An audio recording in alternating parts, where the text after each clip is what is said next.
Well, the project is really trying to observe or describe, this was an event where we had a little pipe, really the width this much, at the bottom of the ocean. And it polluted a lot of the surface of the ocean. Of course, it went to land.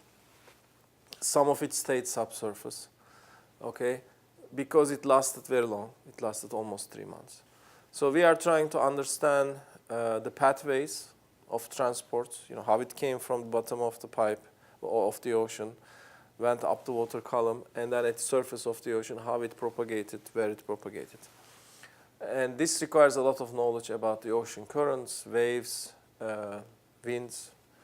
And initially, we were doing it through modeling. So these are computer models that are trying to do these things. But we became more and more an observational group because we realized we don't know a lot of these things. So we try to measure the ocean. So that's what we...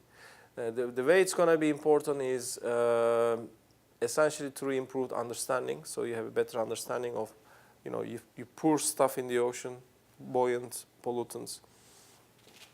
How do they spread around? Or what happens to them? Sometimes they collect. It's not always spread. So they collect and go along certain highways. It's like there are highways in the ocean. So the knowledge of these things can give you insight during the events of future oil spills, where to assign your assets, essentially. If you are going to send ships to collect, you will have assets, people with boats and planes and all that stuff. That will be the biggest thing. And then ultimately, you want to maybe put them in some kind of computer model to predict. Some of the highlights are we actually gain a lot of insight about what happens at the surface of the ocean. Believe it or not, this is the place we see first. You look at the ocean, you see the waves and all that stuff, but we gain a lot of insight in the currents at the very surface of the ocean because the oil collects at the upper inch. And we don't know what happens at that upper inch because it's the atmosphere is very fast. The winds are maybe 10 to 100 times faster than ocean currents because the density difference is so huge, 1,000 times density difference. And it's also a moving interface. So it's very difficult to measure how things flow at that moving interface. So we learned a lot about that part. Well, we are finding out, this is actually, we had started to find that out, the freshwater outflows from places like Destin, and there are many, many places around the Gulf of Mexico. Those are very, very important. I mean, this is probably the most obvious finding. The freshwater acts like a wall, okay, and it doesn't let the oil get in. So if you have a freshwater outflow somewhere, it's like a protective, it's like a natural boom. There are also places where we find that the water goes down vertically, like a sinkhole. So everything collects and goes down. And then we also find that much of the area around the Deepwater Horizon site, the flows are very, very, very difficult to model. Okay, they change all the time, and there's not much coherence, and therefore it's very difficult to predict. Whereas we did another experiment on the other side of the bird foot in Louisiana Bight, where predictability was much easier. So what we are finding out is, obviously, if you go way out, loop current, it's easier to predict. So we found out that Deepwater Horizon event occurred at a place which was perhaps the most difficult to predict for our existing knowledge at that time, even now.